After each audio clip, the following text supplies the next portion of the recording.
Welcome everyone to the Co-Creators Convergence Thursday night Creator Convos.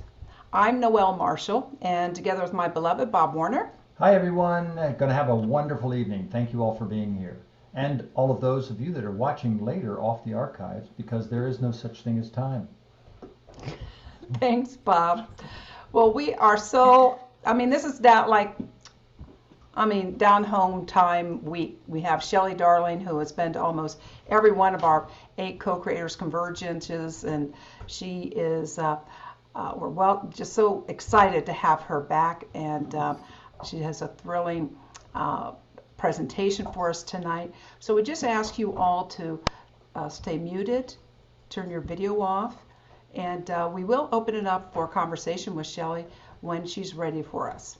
So right now what I want to do is just, there's some of you that are new to the Co-Creators Convergence, and I just want to tell you a little bit about our group. So hold on.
Welcome everyone, and Shelley, I'm so delighted to have you here. And you're going to be introduced by Najama, so I'm going to ask her to go ahead and turn on her video. And I'm going to turn it over to you two beautiful evolutionary souls. Thank you, Noel. We love you. Bob, you too, both of you. So, Shelley, here we are. Thank you for asking me to introduce you. I've known Shelley for 10 years now, and I'm in Australia, and we met in Byron Bay in 2012 at the first Uplift Festival, and I believe Bob and Noel were there as well. And I've been working with Shelley since that time in the field of dowsing, and in around about 2015, I'm not sure the exact date, Shelley conceived the Sacred Evolutionary Dowsing Consortium, of which Tyson and Charlie, who are on the call here today, are also members. And we've been working very intensely the last couple of years, and it's an absolute joy to work in the field of heart resonance with Shelley, who is the most amazing wordsmith ever in that field. So I'd like to hand things over to Shelley and do your magic. Thank you, Najma. So incredible. So Najma is calling from Australia, and as she said, we have really journeyed together. She hasn't been to Birthplace of the Gods yet, but let's hold that out for many of us to travel there. And so thank you, Naj, and thank you, Bob and Noel. It's an incredible privilege to be with you all tonight. And I've seen some people come in that have really been part of this journey for me. And this evolutionary consciousness of bringing ourselves to the center and to work together. And tonight, it's a little bit different. And I'm it's really the first step in celebrating a 2-year journey. And really in birthing this book called Songline of the Heart, a navigator's guide to resurrecting your heart, home, and habitat. And some of you know and understand my journey with dowsing and how that showed up in my life out of complete left field, and has really created a powerful transmutational shift. And I say that in regards to, it really birthed a part of myself that I didn't even know was really part of who I was. And this being a navigator of a heart, which we all really are, and how to navigate this perpetual journey of love. So tonight we're going to have an opportunity to, I've tried to play around with this a little bit and to present it in a slightly different way. And Bob and Noel and the co-creators convergence has been a very big part of my life, as Noel has shared. And that has been it was even at one of the very first co-creators convergence, where I had just really had dove into dowsing.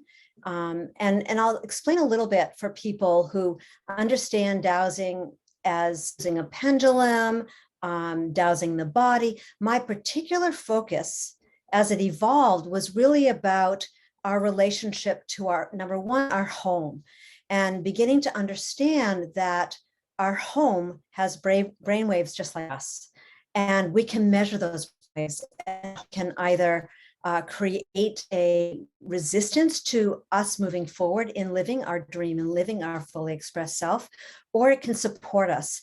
And so being able to bring that home back to blueprint and then to raise the frequency is a very powerful awakening to understanding how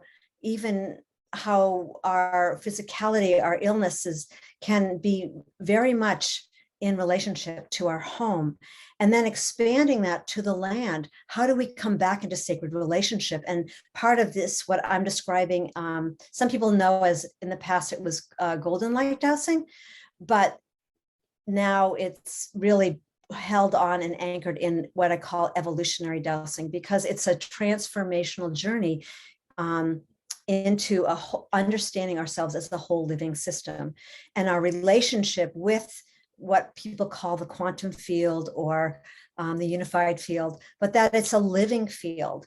And when we are living in direct relationship to it, when our houses are attuned to that frequency, and we begin to understand and bring our homes and back into balance and harmony, it creates a quickening.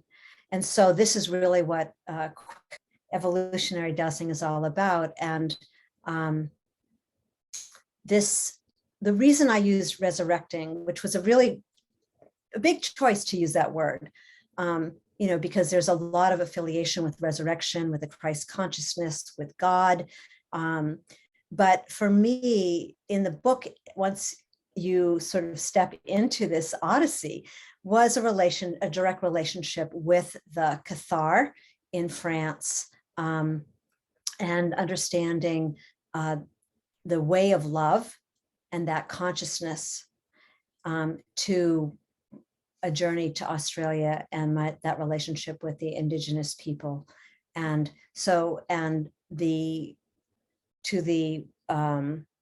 most people know as the Maori, or the what became an awakening for me, understanding that there was a confederation of people there that were there thousands of years ago, called the Waitaha. So that's the journey we're going to take tonight, and I'm going to give you bits and pieces of the movie of the book through a slideshow tonight. So, and most of you know that I'm all about participation, and so we'll see how this goes. And of course, we're going to open this up, and we'll feel into, I'll just trust the flow of how this is going to go. So always, as most of you know, the power in bringing a group together is really weaving our individual frequencies into the whole. And so what I've understood through meeting Barbara Marx Hubbard and through my own evolutionary journey is that the center point is the heart, and heart resonance, as we attune to the wider field, to the global heart, that its essence is to unify. So we're going to take a few minutes.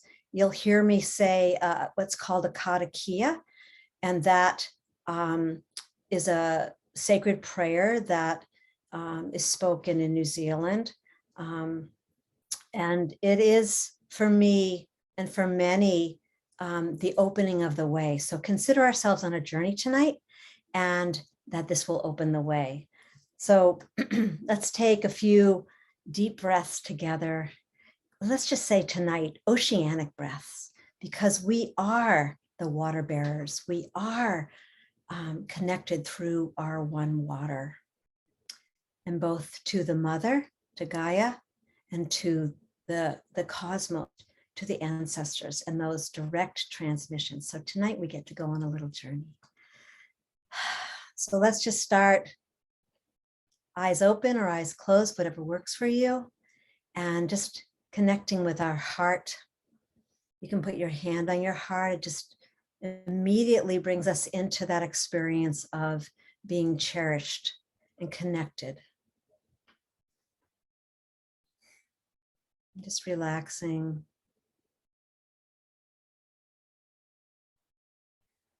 And as we're feeling our feet on the ground, connect with the crystalline nature of the earth, tonight we'll invite this deepening relationship to the ancestors, to the ones that have been here for thousands of years,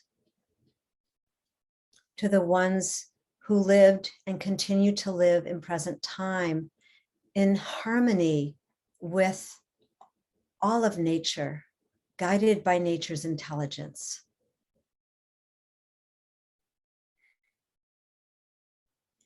We honor the four directions and the heart of heaven and the heart of earth.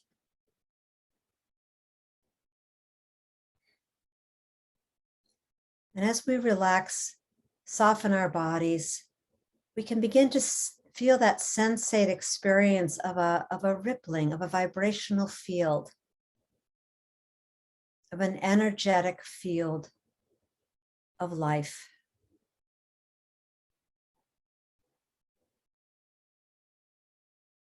And then just allow our consciousness, our awareness to rise as we're opening to the infinite abundance of the universe, the direct transmission. And tonight you'll hear a little bit of just the star walkers, the star nation. We just open to receiving that which wants to come forth for each of us individually and as a collective. And all we have to do is relax and open and bring our loving attention to any tension or just letting go of mass consciousness here tonight, but knowing it's being contained in the whole.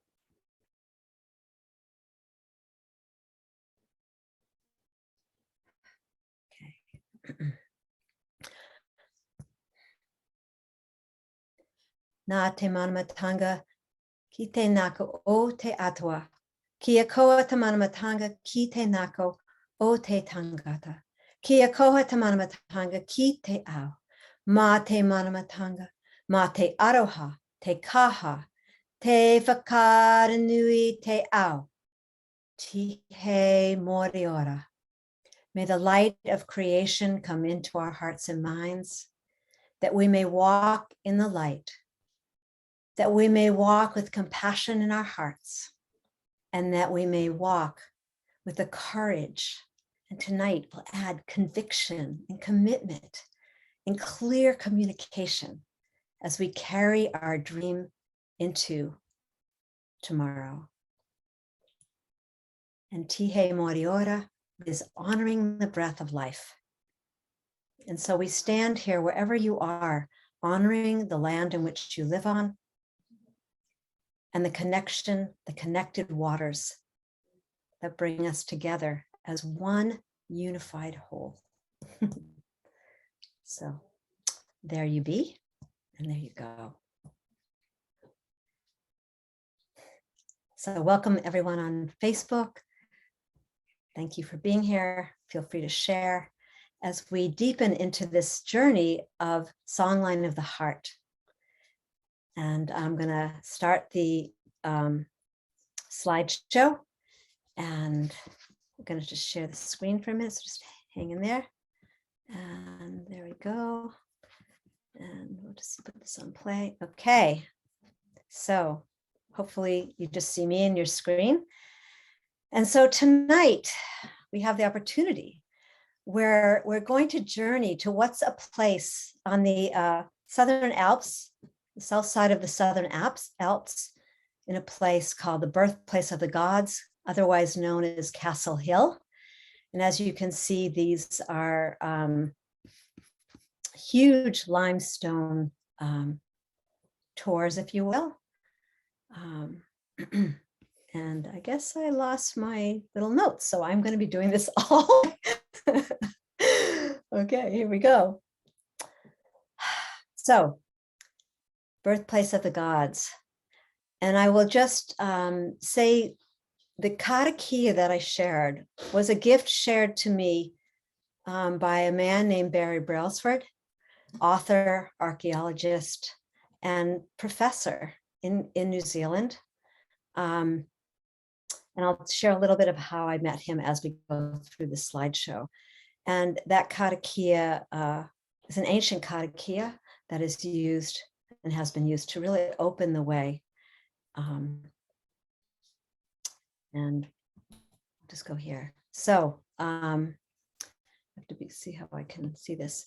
So tonight we're going to step into the magic of the moment, where ancient wisdom meets evolutionary consciousness, where we can find ourselves in a spirited odyssey, which opens a doorway to the horizon of our individual and collective potential. And what you're seeing here is when you enter this valley, or this what is called the sacred nest, this is the gateway through to the opening of those beautiful rocks that you see. And as you're walking toward it, there are some smaller rocks and landscapes, and I'm going to give you a map that Barry has offered to me as we move forward. So this is the beautiful land of what's also called a Wananga, and it is a university of learning, of universal learning.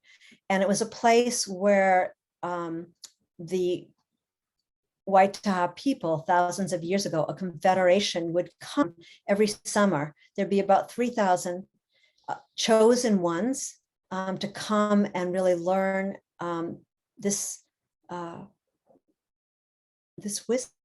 wisdom of the stars, the star people, the star nations, the gardeners. And we'll get a little bit more into it as we go along. And I just want to speak to the book because the book really speaks to this evolutionary journey that I took from the point of learning about dowsing, and from that place where really my life in some land fell apart. In like 20 minutes, lost my husband, my home, my business. But that bring of the heart opened up into a breakthrough, which we many of us understand, into a journey that allowed for this resurrection to happen within my own self. And this is the invitation that the book invites each one of us into understanding the level of communion that happens when we let go, when we align and attune to this living field of energy that's always informing us, always guiding us, and holds a reciprocity that, at least in my experience, I would have to define as a miracle. You know, this reciprocity that's been wanting to come back to us, wanting us to understand that it is the mother wave of information and connection and that sense of belonging. And so it's a little bit about myself. And through the end of the 12th chapter, well, then now there's 18, but it was a very difficult journey to get through that last chapter, which was chapter 12, the end of 2 years. And it was because, as each one of us understands, I needed to understand that that is who I was. I was a navigator of the heart, and that I had chosen parents who had traveled and navigated the oceans for 12 years around the world.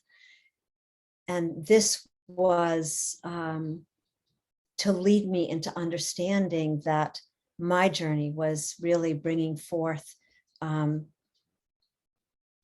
love and truth. So I'll just keep going. So I can't talk about New Zealand without bringing forth an understanding of the ponamu, the greenstone, which is found in New Zealand.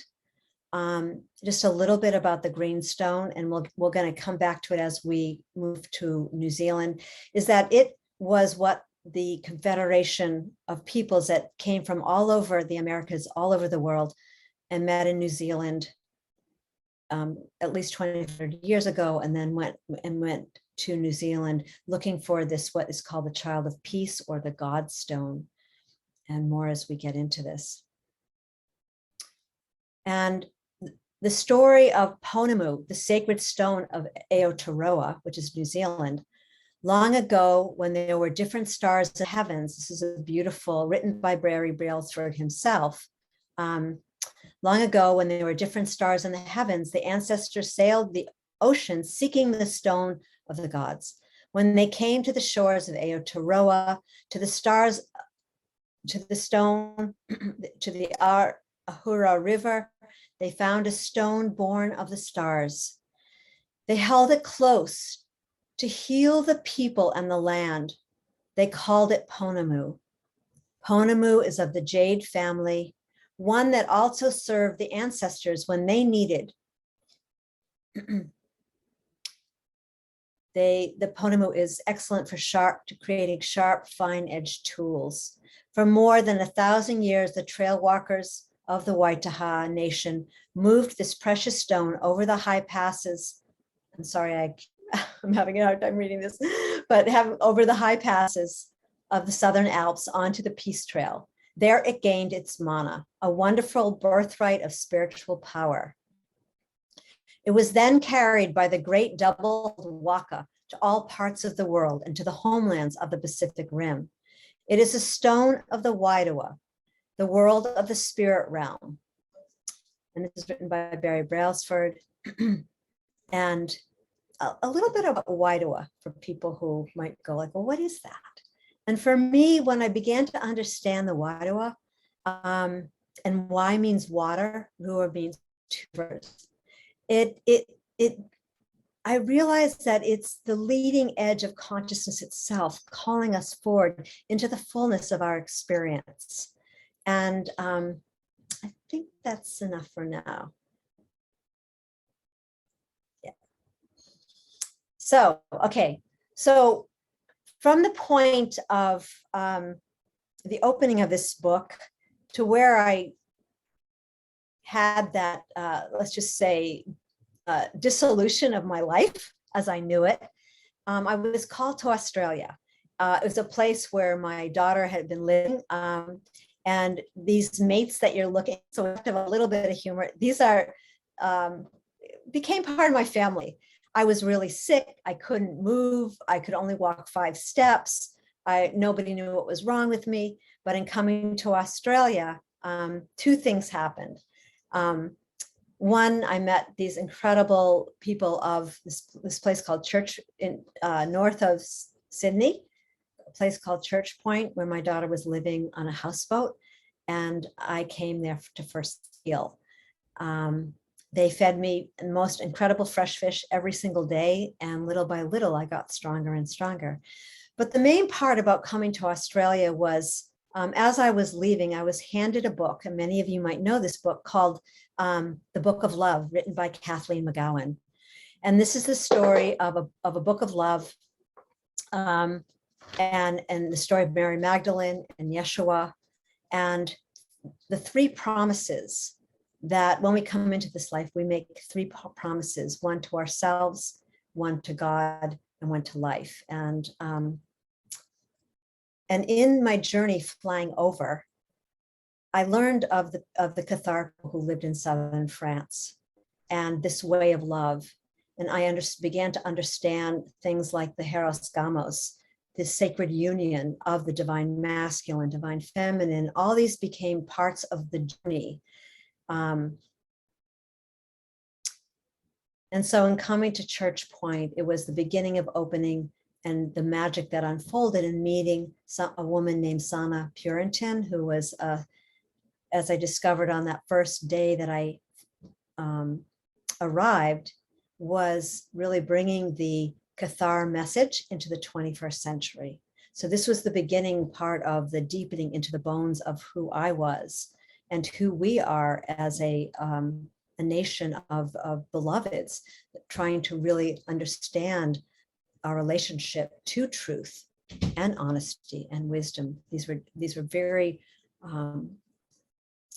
this was the very essence of the Cathar people.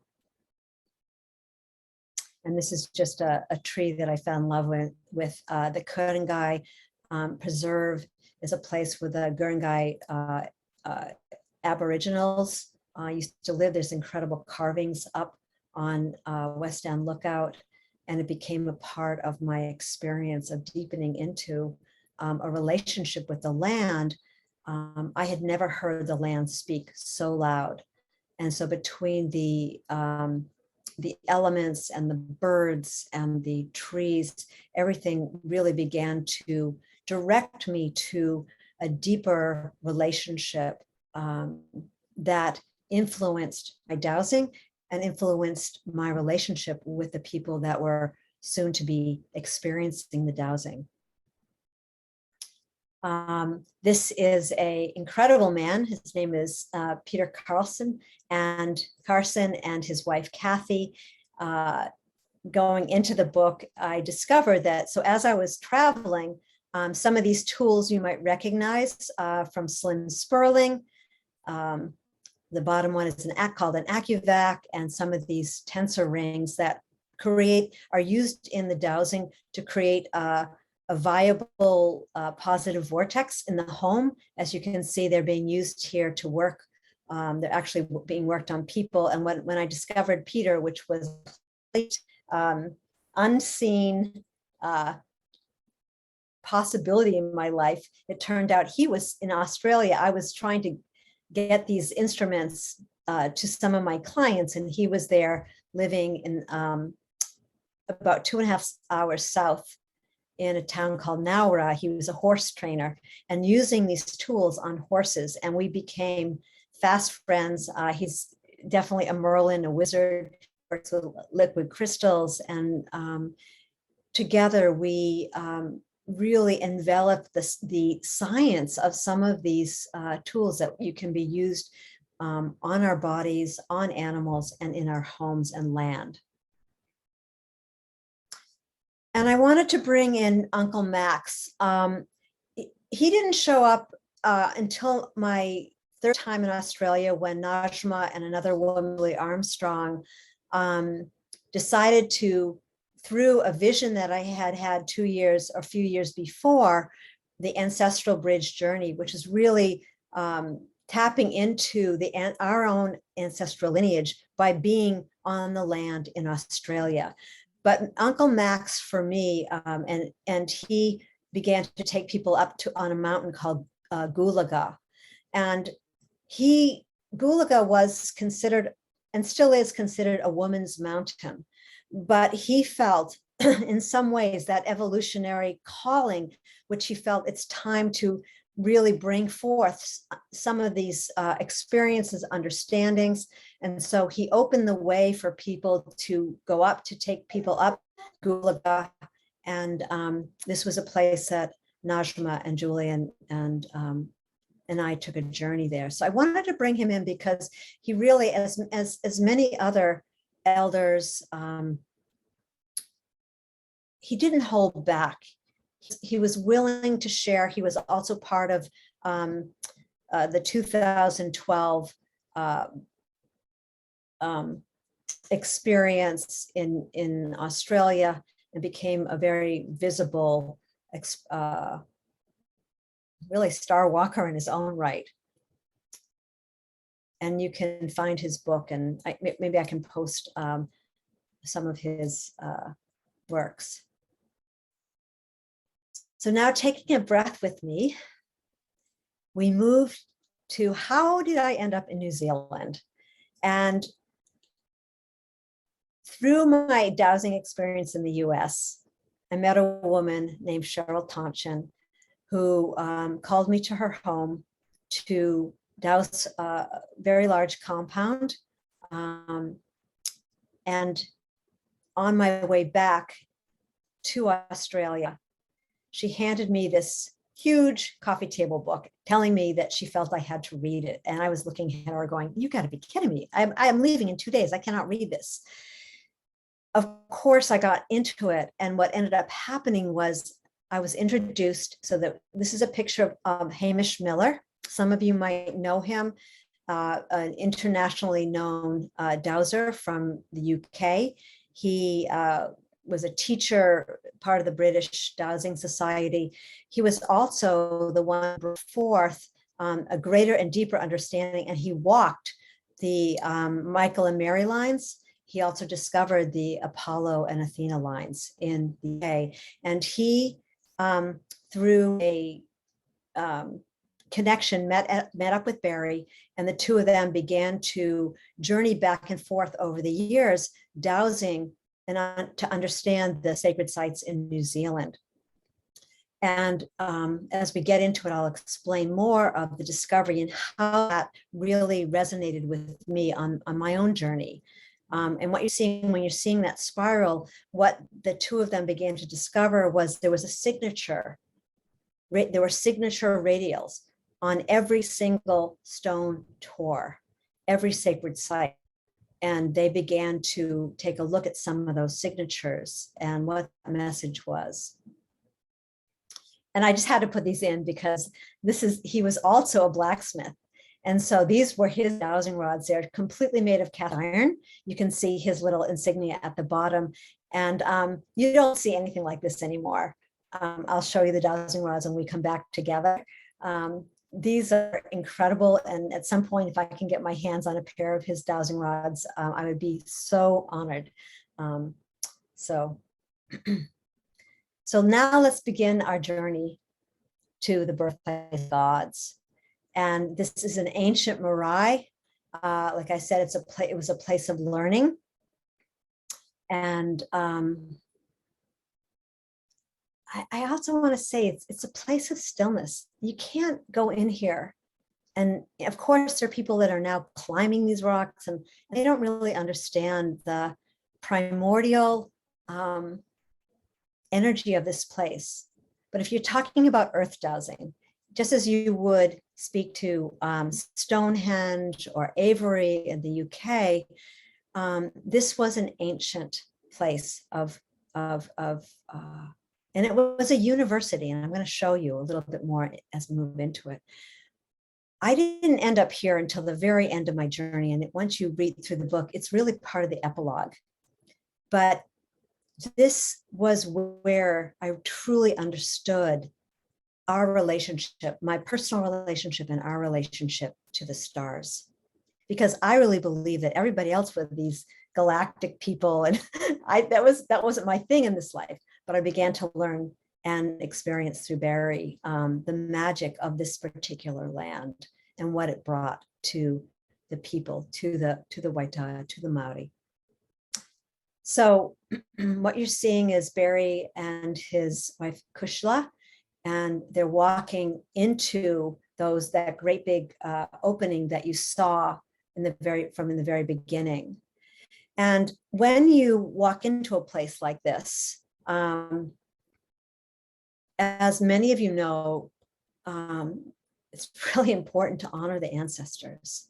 And in this case, when you, right, they were just about to hit where the spring crossed the path. And that was the place where Barry opened up the way with the katakia. And for me, what happened on that journey, when I came to the water and Barry opened up the way, I couldn't stop sobbing. And it was as if my whole life took me to this one moment. And I began to sob and couldn't cross. And he took my hair and he said, "Don't you know who you are?" And he said, "Don't you understand?"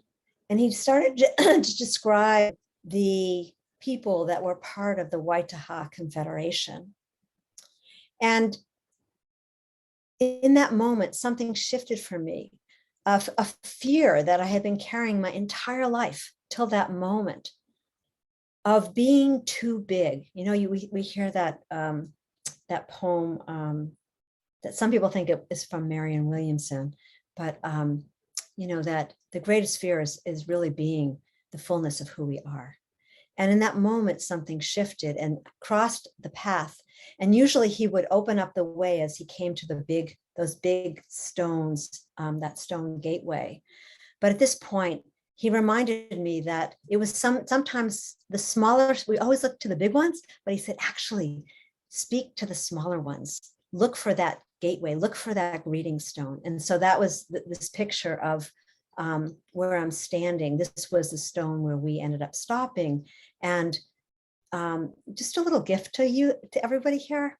So whenever you enter a sacred place, listen and look for that greeting stone, that stone that holds the vibrational field of that place. And you can put water in your hand and you don't have to cup your hand, the water will actually stay, and introduce yourself to that stone. Let that stone know your intention. And this is what Barry was not only teaching myself and those that were with us, but he was inviting us to create a relationship with that land, right? To be part of that harmonic vibration. And now you'll see, this is Barry's drawing. And you can see that as you're entering in on the left-hand side, he describes the stone people. And then as you're coming up to the big stones, the marae of the gardeners and the spring. And I'm going to take you up towards those graduation rocks. So what happened each summer were that people, depending on what was your call, who you were, what was the truth of your being, you would meet in these different places. And the marae on the right-hand side, you see the marae of the Rapawai, the navigators. And as you get to the top, we're going to talk about Marotini, the Kumara goddess tonight, and Rakahotu. So this was a place of the highest learning. And those little stones that you see as graduation rocks, literally, he said it would take years and years and years for a person. You would stop and you would come back the next year, and maybe you would graduate to the next stone and to the next stone. Now I did walk in one day through those graduation rocks, but making sure to stop at each one to listen for its message. And this is Maroti, the Kumara goddess. So the Kumara was the sweet potato that was brought to New Zealand from I believe, South America through the waters. And it grew here in heights that had never grown. So Marotini was the one that really held precedence over the entire marae. And I wanted to put this so you could see someone in the foreground here. You can see how powerful and how tall that this story is. And again, these are just giving you a little view of some of the other stones. And to the top right, so when I was walking, this is up towards the top of the hill, except for the one that looks like an eagle. And, you know, at different points as you're walking through, for everyone, it's very different. And it was the eagle that called to me. And I immediately saw it. And I remember when I talked to Barry, he said, "You saw the eagle?" And I'm like, "Yeah, it was like right there." He said, "You know, like not everybody sees, you see exactly what you need to see there. You feel exactly what you need to feel, but it's a place of deep, deep stillness and really listening to the ancestral wisdom." And Castle Hill. So I told you that Barry and Hamish, Kushla and Hamish's wife Ba, they spent many years coming back and forth. And the picture, the one on the left that says Castle Hill on the South Island. So this was a dowsing that they had done of Marotini, and the first year that they went. And you can see it kind of looks like a flower, and it has a certain radials, right? And then just fast forward, they came back 6 or 8 months later, and they basically did the same dowsing, but they were completely blown away that the flower itself, the signature had expanded, as you can see. And they figured out what was going on.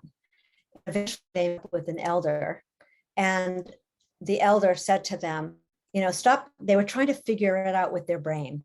And he said, "Stop, you can't, you'll never figure it out that way." And the essence of what was shared was, when we bring our consciousness to the earth, she can do her thing that she needs to do, the evolution, the expansion of her field. And it was exactly what had happened. Bringing our love, and we, of course, many of us know that bringing our loving attention to the earth, saying these prayers, speaking through the waters will enable, and this was measured by Hamish and by Hamish and Barry. So just giving you a little insight of the power of the field of the nature of the living field, the resident field of love, what it does do and how it does affect our bodies. And it can be measured. And that's really part of the work that evolutionary dowsing does. And I just want to end with this, that every end is never a new beginning. And this is a very special place, and not many people know about it. It's not in the birthplace of the gods, but I wanted you to meet the Navigator stone. It's a sacred stone that not many people have ever seen. It's in Golden Valley. And this was the Navigator looking out for those that are coming to land. There is a whole story about that, but I'm not going to get into that tonight. So I think we can just stop the share. And Noel, why don't you let people open up the gallery? And I just want to just check in if there's anything I feel that would be of importance to share. And then let's open it up and allow what's moving and emerging in each one of you to really guide the energy at this point. So I'm just going to let's all just take a moment and come back to that heart connection that you have with the ancestors as a navigator. I'm just going to take a quick peek just to say that. Shelley, just want to let everyone know that they are welcome to turn on their video and join the conversation. This has been beautiful, and we've been putting a few of the references for the books in the chat. So we'll talk about how to save the chat later. But so I just welcome. We have about 26 people here, and a nice following on Facebook as well. So I'm just gonna put myself on gallery view because I want to see. And so just a couple of things here. I'm just gonna seed the field a little bit. And so just Uncle Max, this was his focus. See the land and the beauty, hear the land, hear the story, feel the land and feel into the spirit. And he spoke to songlines. And I'm not going to get into why the name of the book is called The Songline of the Heart, except for simply when we track the songline of our heart, that vibrational field, the effervescence of the where we what begins to happen is that vibrant frequency of joy begins to expand our field. And that Max said, the song lines are such an important part of our mental and spiritual structure. They are lines of energy that run between places, animals, and people. We can keep in touch with the animals and bird life by following the song lines to know where they are and to see how they move. So I just wanted to share that a little bit. And like I said, Waitaha means water carriers. And Well, a song line kind of sounds like a ley line. yeah, exactly. Okay, so yeah, so a song line, and I don't know, I mean, and even Najma might even share something a little bit about song lines, but song lines are the way that, you know, when the Aboriginals are doing a walkabout, it's the song that is relative to their particular territory. And as they move through the territories, there are songs for where the different First Nations people live. And I'll just say this, that when I was in New Zealand, one of the most powerful things were, like, we were on a bus with a number of the most beautiful women, the grandmothers of the sacred we. And what was so powerful was anytime we came to a boundary or a boundary of land that was recognized as another indigenous tribe, they would stop.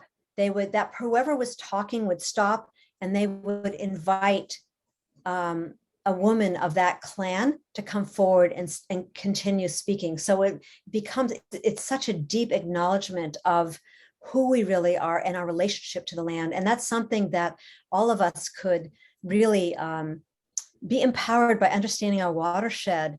And when we come together and we share, as each person speaks, you get a sense and a feeling of that field of energy of those ancestors, that not only of the ancestors that live in that place, but a deepening and respect of what that land holds, what those particular trees hold, and so forth. So with that, let's just open it up. And I love you all, and thank you for being a part of this and sharing it out. Yeah. Go ahead, Flo. I have a question about the the two flowers, the flower and the expanding flower. So when they doused, how did they get those? So how did they get those shapes? Right. Can you kind of explain that? Yes. So number one, it's asking, I'm just going to put myself on. So it's asking the land to show you radials, number one, because they exist.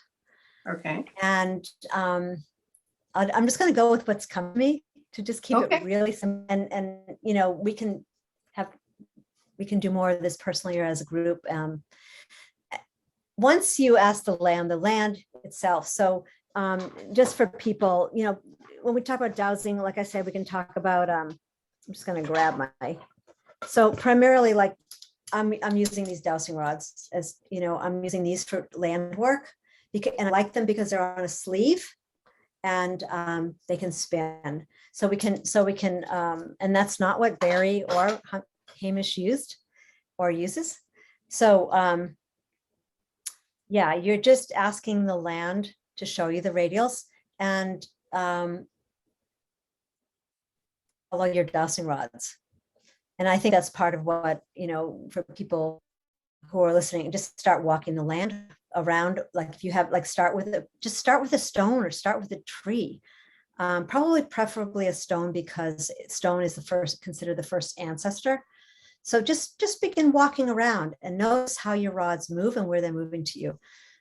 And I think that's as simple as I would say for right now. Just start walking, and you can mark them with markers, stones, you know, as you're walking around, and notice if your rod's open or closed. You're, you know, noting where those radials are, and then you can also start sending your love to that stone, and then do it again and see what happens. Maybe you can give Grace and Kathy and I a class before we go back to UK next July. Sounds great. Yeah, would love that. Thank you. Great question. I'm just going to say that, well, first I have a question about how old are these ancient Aboriginals? I know we had Jenny Bowler on recently, and her father discovered the remains of the Mungo man, which goes back 42,000 years. And Right. so I'm just wondering if this culture, what do you know about, you talk about ancient, what do they, what do the ancestors tell us? Well, I mean, they talk about 40,000 years ago. Let me just say, Najma, do you want to share anything more about that? I can't enlighten you on the age of the stone, but I'd just like to add a little bit to the previous question. When we were in Uluru, I was walking on the first day we were there, you might recall, and I just had a pendulum in front of me, and every 10 or 12 steps or so, we were in an area where the Indigenous people did a lot of ceremony. So it was a strong area anyway. And a little bit further was the male where we couldn't go because it was a sacred area. But every 10 or 12 steps or so, the pendulum, instead of just going forward and back, I wasn't asking anything. I didn't have a question in mind. I was just had it in front of me for curiosity. And then every 10 or 12 steps, it started doing this great big arc. So it was really swinging wildly. And then it would come back just to the forward motion. And so when I became aware of this, I thought, oh, that's unusual. And so I started counting my steps, and they were roughly 10 to 15. It wasn't uniform. But I just decided there was emanations coming from the rock that we were walking through, like rays of the sun. And the rock itself is so big, it would take hours and hours to walk around it. So it wasn't possible to create a footprint of Uluru, but I was aware that there was energy lines emanating from this rock, which is ancient. I mean, they call it the solar plexus of the earth. So I don't know much about real time as such. Thank you.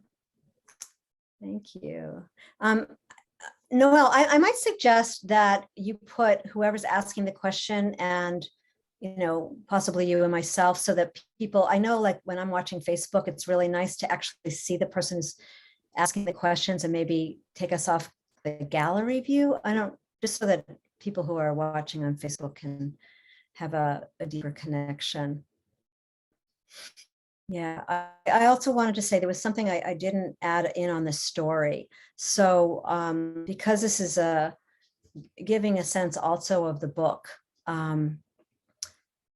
what happened, so when I was writing this book, I thought I would just write a manual, take my dowsing manual and I just wanted a book that I could go into bookstores or do events. And Spirit had something else in mind. And what ended up starting to happen as I began to journey from Australia and had this relationship with the Cathar, with this experience of opening to my own divine masculine and the way of love, which I understood as who I was, and who obviously all of you are here. When I began to learn about the Waitaha Confederation, it was uncanny that their whole way was the way of peace, very similar to the Cathar. So the Cathar, if you know anything about the Cathar in southern France, basically in 1244, they were on a place called Montsegur, where they were surrounded and basically walked to their death singing, because who the Cathar were and are, they were all about truth, love, and wisdom. And they were completely about peace. Oddly enough, as I began to unfold this mystery within myself and the book and my journey, the Waitaha being the way of peace, And being there prior to even Maori coming to New Zealand, when there were any kind of archaeological digs or any, not really digs where they begin to look up the foundations, see some of the there were never any weapons ever found in any of these places. And I began to have this crazy sensation that, was it possible? I'm going to just drop this in because I never answered that in the book, but it was there as a query. Is it possible that these were of the same lineage? You know, how is it possible that the Waitaha, what they did when they were being attacked, they got into a circle and began singing, and their choice to rather than fight, you know, that they were willing to die, and really held that frequency of peace. And we know when we come in contact with our own inner waters, what really happens there. We fall in love with each other. We have that sense of that home frequency, that resonance. And so this is really, this book is more than just, yes, can you learn dowsing? You're going to hear case after case throughout the book, but it's a journey. And it really begins to open up this direct experience, and that in my world was being held in the bones of who I was, and to really bring forth this possibility and understanding ourselves as navigators. And you'll notice now it's very trendy to start using the word navigating, you know, in your teaching your courses, or people are using the word navigation quite a bit. So I just wanted to drop that in here, that there is a golden thread of connection. So. Awesome. Would anyone else like to join into the conversation here? You can just use the reaction button and raise your hand, and I will spotlight you so you can be spotlighted with Shelley. So we're not usually a very bashful group.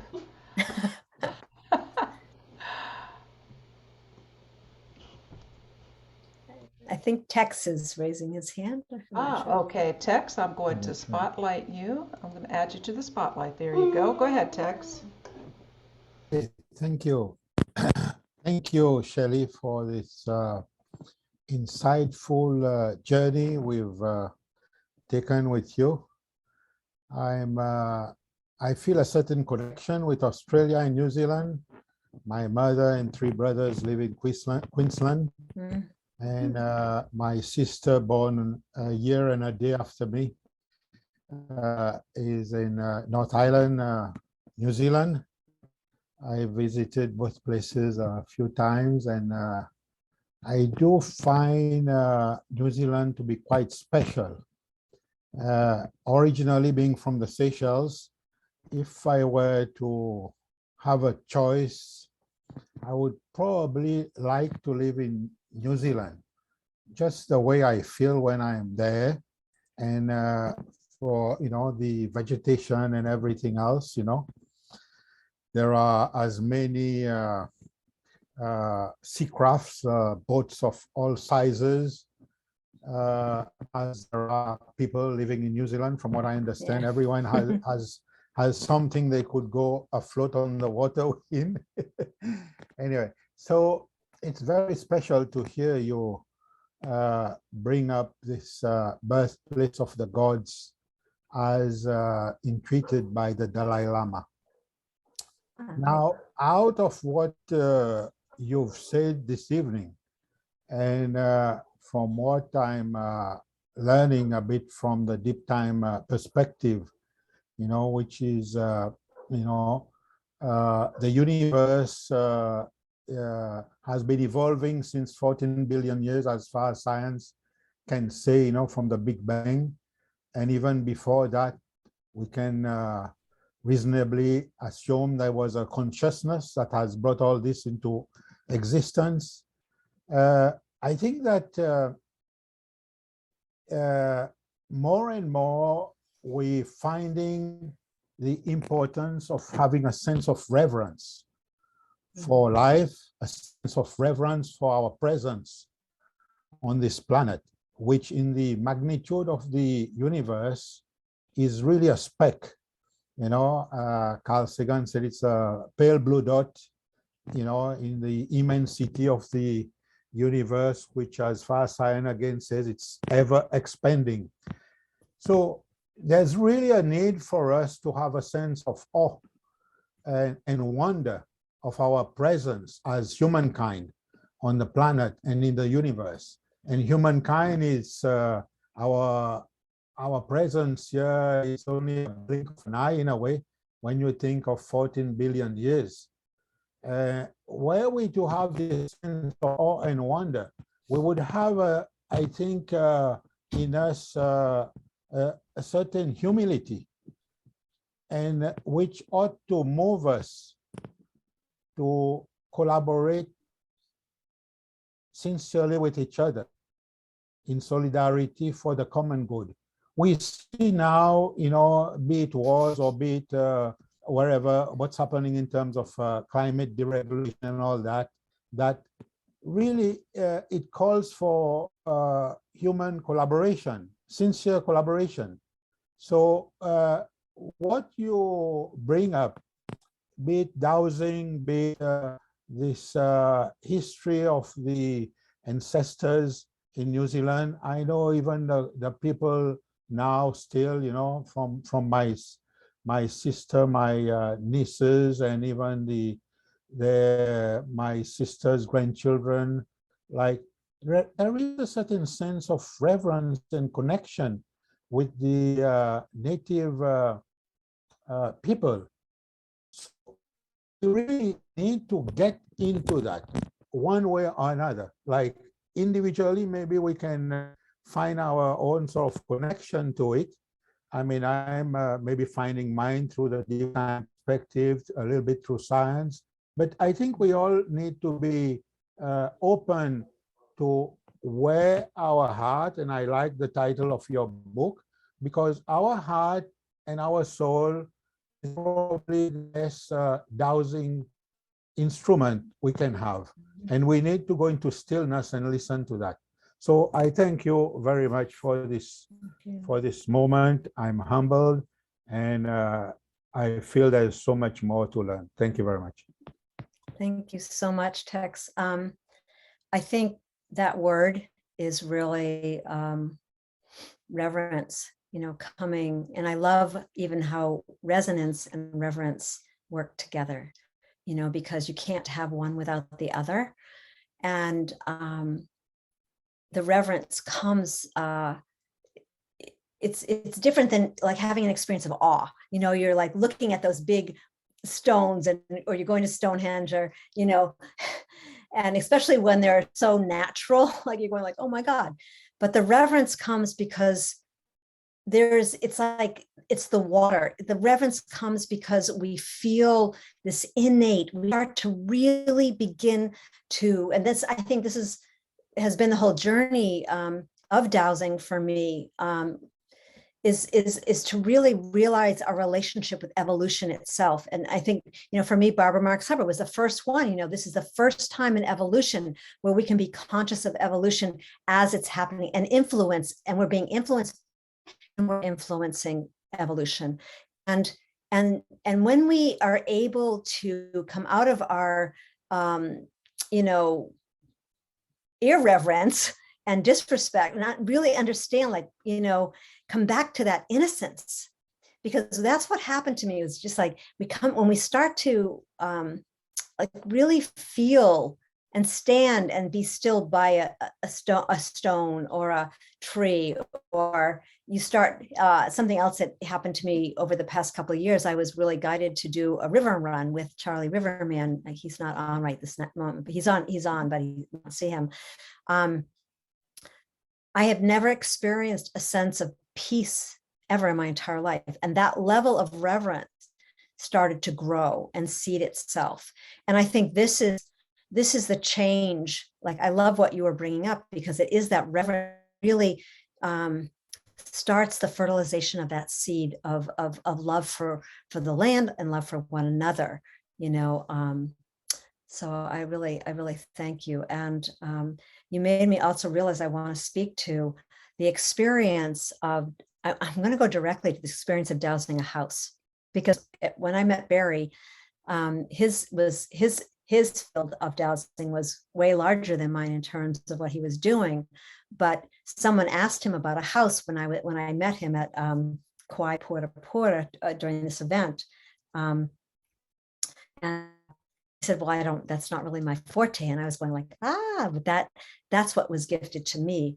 And so what happens when, and some of the people here you see, Flo and Grace and Charlie and Tyson and I think that's all I can see right here right now. Najma, you know, this experience of dowsing home, really helping someone to come into that state, exactly what it does. When you're riding this wave with someone and you're looking at what's going on in their lives and how much a house influences our physicality and can even create almost an impossibility to get healthier if we're living in a house that has too much geopathic stress, or you're on a negative vortex, or some of these basic things that it would be simple for people to really understand.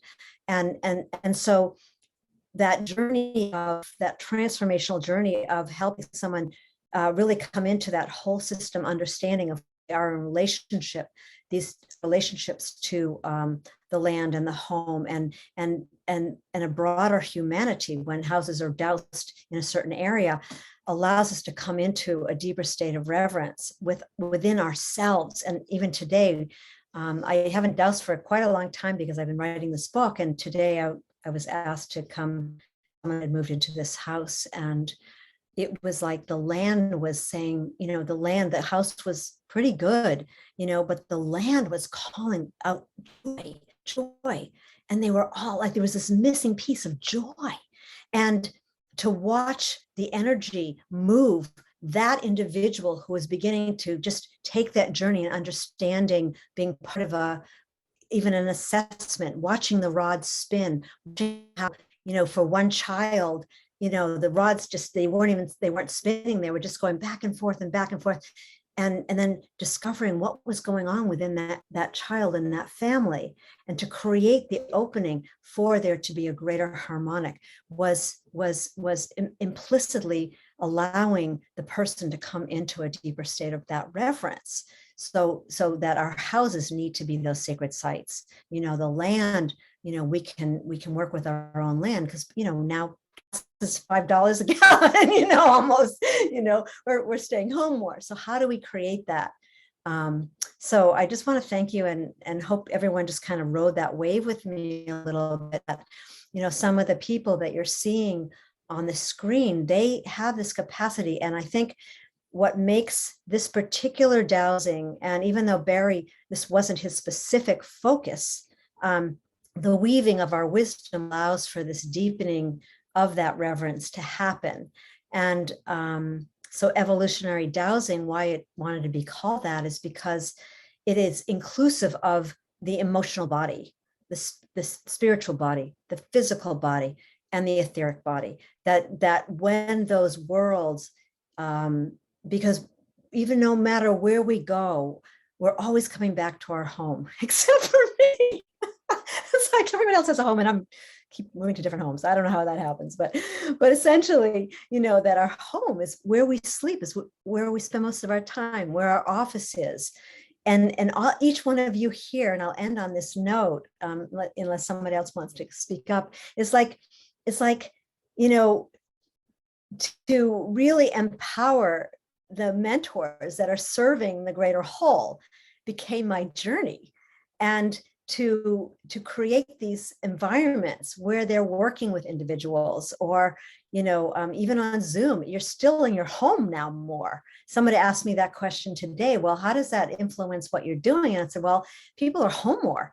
Their offices are in their home. So we need these, you know, it used to be that we'd be monks and go up to the monasteries way up. And why did they go up to the mountaintops? Because that's where that vibrational was clear of all the interference on the earth. Now we have these, cell phone towers, 5G. I mean, you name it. We cannot get away from it unless you live where I live right now in Maine, in this amazing place. But essentially, the vibrational field of the earth used to be really clear and very high. Now we need to create our homes and our environments that hold that vibration so that we have that direct communication and connection to spirit, right? We're all meant to be, it's not just, some people are mediums. I just, where I'm speaking on Saturday is this incredibly new place called the Higher Realm. And I think her grandmother was a medium, her mother was a medium, and she's a medium. And, but we all have access to a finer level of communication. And the dowsing helps. And maybe Charlie, I want to introduce you to a couple of people who are on here. So Riverman, I know you're sitting in another room, but can you get on and just share just a little bit of how the dowsing shifted your life and allowed for this shift? And some of the people here, I'll just mention Charlie and Tyson, Najma, Grace and Kathy and Flo have all been part of this dowsing consortium. And I'll just end with talking about that if once Charlie just, and I want to introduce you to Charlie Riverman because it's his birthday today. And he's responsible for the cake that fell on my computer. I did not. I did not touch the cake. I did not send any energy to the cake. I was applauding the cake. I would like a piece of that cake, but no, you cannot blame that on my energy. So what's a joy is to be with all of you and Shelley always. We've worked together for a long time. I met her probably 7 years ago, I think it was. And I met her through a group that they started called Hearts Across the World. And I had no clue about dowsing. I had no clue about, I knew about energy, but I didn't understand energy in the way that I've learned over the past 7 years. And the connection between us and the earth and the stars and the planets and how we're all interconnected. And so when I, for dowsing for me, the first time I did it, I felt like a complete failure and stupid person. And I laugh now. I laugh now because I don't need the rods anymore. I can actually douse without rods. I actually can feel the lines. I can locate them. I know direction. So it's heightened my awareness of everything around me. And that's an amazing journey for each of us to be able to come back into balance with the energies of Mother Earth. And as Shelley has said earlier, it's about the water. So my name is Riverman, and it's all about the water for me. And, I just encourage, everybody to take a deeper look at dowsing, not so much as what we thought dowsing was, the act of finding water. And I always tell people that our ancestors didn't need rods. They were all dowsers. If they weren't dowsers, they wouldn't survive. They knew in their body where the water was. And over time, just like anything in our civilization, we've sort of said, I don't want to do that. Why don't you do that? You be the dowser, I'll be the cook. You be the rock smasher, I'll be the bow maker. So we've divided over thousands and more than thousands of years into these individuated beings that are really distortedly separated now. And this is part of the coming back together. And we have to come back together within ourselves. So dowsing is a great tool to bring forth our self-confidence in who we truly are, not who we've taught to be. Thank you. So that's my message for all of you. Keep going. Keep smiling. We're on the edge and we're moving forward. Thank you, Bless you. Charlie. Thank you. Ah, Noel, we're not hearing you. Yeah, Bob has a few comments he's going to read in coming over from Facebook. He'd like to share. Yeah, so Shelley, where am I here? Claudia says, happy birthday to Riverman, lots of blessings. And for all of us, Carrie Harbin. Carrie Harbin. Loving this evening, thank you, Shelley, all the present sharings, this beautiful, inspiring journey of resonance, reverence, and sincere collaboration. Carrie also said the songline of the heart is a journey of the heart woven with love, wisdom, and inspiration. Did Carrie do a testimonial in the book? It sounds like that belongs there in the print. And also Carrie said maybe you're, and I assume he's talking about you're moving around, or she's talking about you're moving around. Maybe the moving around is allowing for deeper practice and helping with alignments. A statement or a question? Yeah, the only person I know that moved around more than us. Yeah, that's true. The red caboose. The red caboose. Yep, every time I see a red caboose, I go, and that's Shelley following us around. But I do have a couple questions, Shelley. First is I'd like to know about the picture on your book. Mm-hmm. Oh boy. Okay. That's the perfect question. All right. Yes. Oh boy. Okay. This is perfect. So let this go far and wide because it was a huge choice to put this on the cover. Number one, it is a picture of me playing the didgeridoo. And for many years in the United States, I was part of traveled with someone who made didgeridoos. And one day I went, this is crazy. I'm teaching people how, but I don't know how to play the didgeridoo. And in one night I just said to myself, I'm not going to bed until I teach myself how to circular breathe. And so I did. So the cover, where to begin with the cover? So when you get into the book, and the book is available either on my website or you can go to Amazon, whatever you like. There's this story, and my hope is to kind of put that story when it is in its next edition, the revision, to put that story kind of in the beginning of the book, because as many of you might know, that indigenous lore is men's lore, which is the women do not play a didgeridoo in Australia.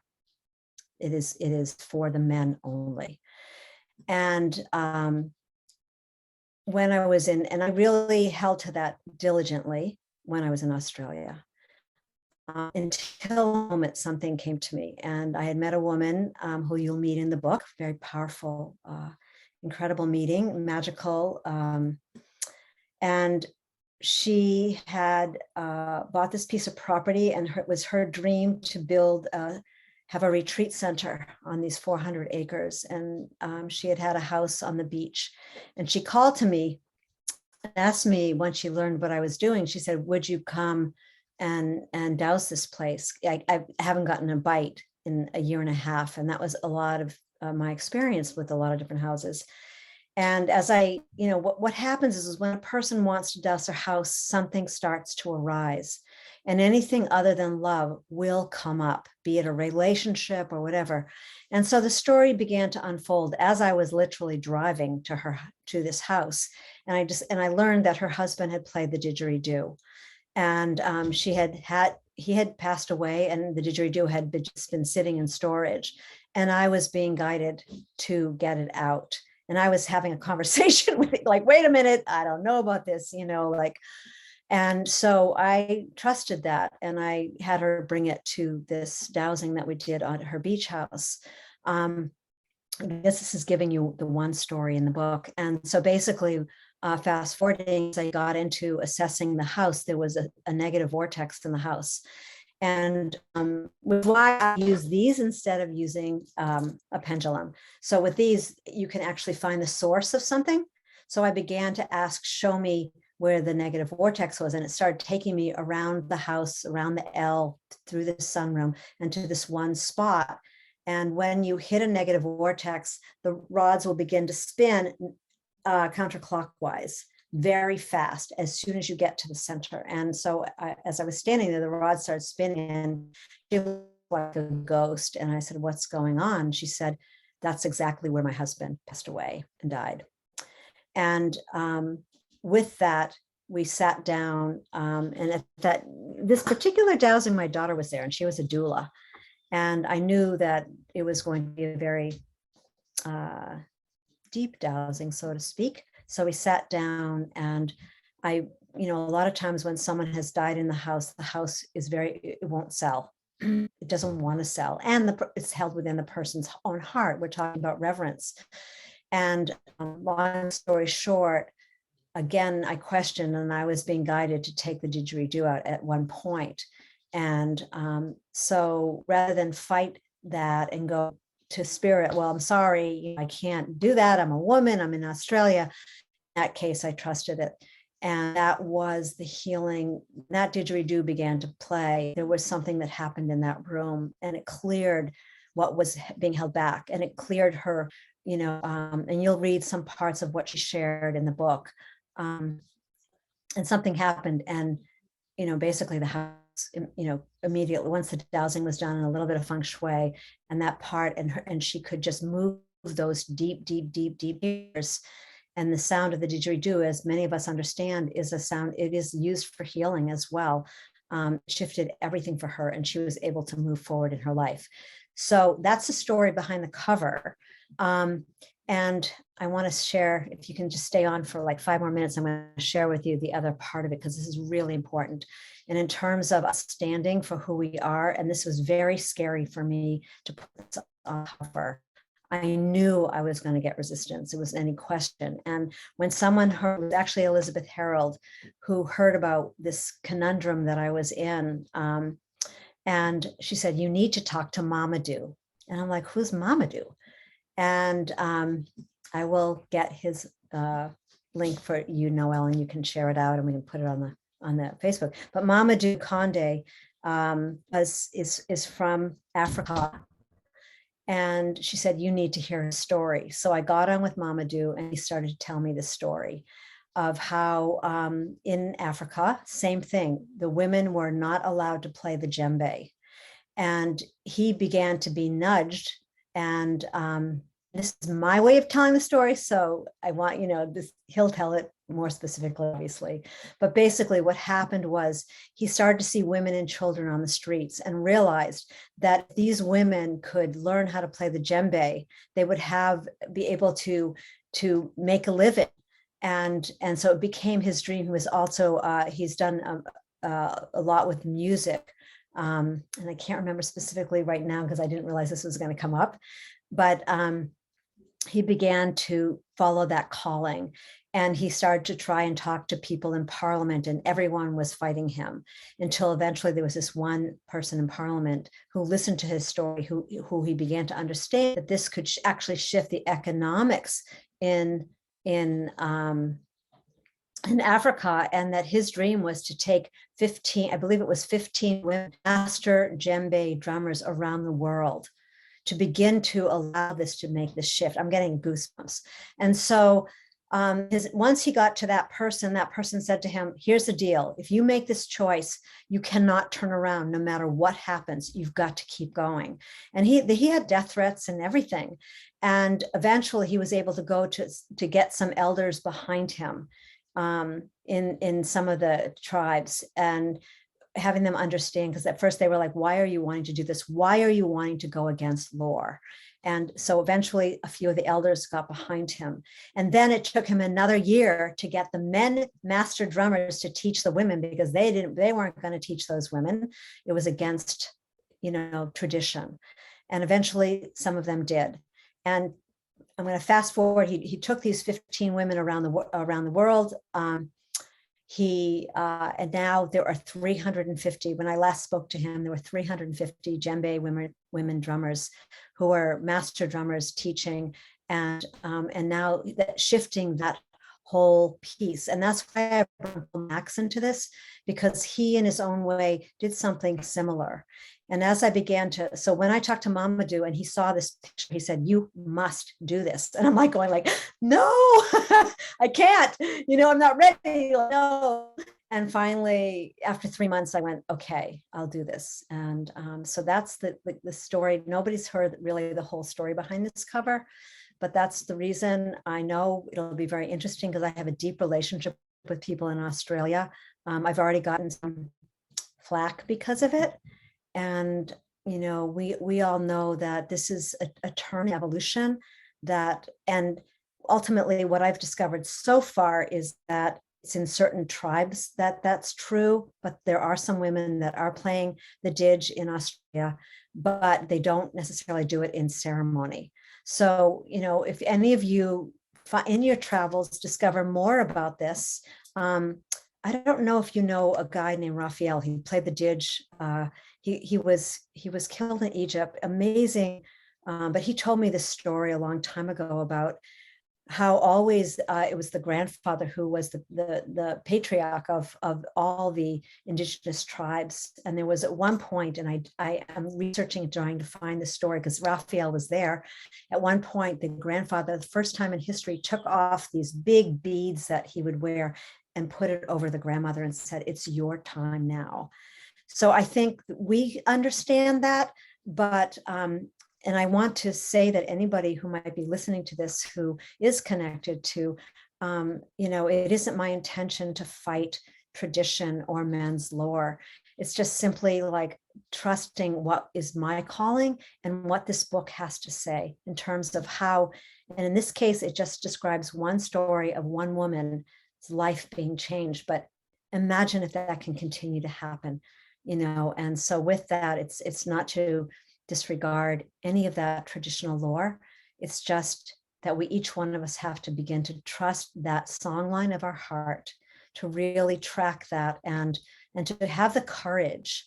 And this is testing every bit of courage that I have to do that, because actually I don't even play didgeridoo anymore, except Charlie ended up giving me one about a few months ago, and I've started to play again. So for me, the didge is the message of the earth. When you hear that didgeridoo, you cannot help but feel the chakra points open in your body and feel more grounded. And that is what we need to have happen on this planet. So with that, I love you all and thank you for listening. And I hope that answers your question, probably more so, Noel. And thank you for spending a few extra minutes with that story. And hold me in prayer because it's a big one. Wow. I'm not going to take any credit for that, asking that question. That must have come from spirit. But thank you for sharing that. That was tremendous, just tremendous. And yes, well, we will hold you in prayer in the highest for you. You've completed this book. I know it's been a labor of love for quite a while. And is there a film coming out? The film is something very different. I've been working on a film for 5 years, but and I will just want to say one extra thing to this book. So if you do buy it, and though some of you are waiting, they're going to go out tomorrow. And thank you for supporting me, because I had some, many of you know my parents died last year, and there was a snowball effect that happened around this book. And so I am working on a third revision, and hopefully we'll be able to get that. So you will probably find some typos in this book. And if you do, please, I am totally open to feedback, and send me where you're finding them, because I'm working on that. It was just a course of events that happened. And yeah, so, but enjoy reading it. And yeah. We talked about ancient cultures tonight, and I want to tell you all about our guest next week. His name is John Turk. He has a PhD, but he's an adventurer, and he will be talking about ancient cultures. And he was nominated by National Geographic as one of the top 10 adventurers of the year in 2012. So he 2012. In 2012. So I'm not going to read you this whole thing. It's in your newsletter that we sent you. If you didn't get the newsletter, just put your email in there and we'll add you to our list. I tell you, he's gonna dazzle you just as much as Shelley Darling did. So especially talking about ancient cultures, and he's gonna be talking about the art and what that tells us. So his name of his talk is Consciousness Revolution. So thank you all so much for being here. Shelley, we love you, and it's been so wonderful, and it's so wonderful to see some old CCC faces and meet new folks New that you brought faces. to the conversation. So you all can unmute and thank Shelley for this wonderful, wonderful journey tonight. It's beautiful. Congratulations on the Thank you. birth, finally, the birth of the book. Thank you. Yay, Thank you, Shelley. Hi, Thank Libby. Thank you, Welcome. Shelley. Thank you. Thank you, Shelley. We love you. And please come to evolutionarydowsing.com. It's a new website and a new way in so that we can really spread this revelation about evolutionary dowsing, of how it is a whole system. So come sign in and be a part of Sacred Evolutionary Dowsing Consortium, which is in 2 years. That we're working on a second book already about group heart resonance and dowsing. So that's coming soon. So those of you, we Awesome. put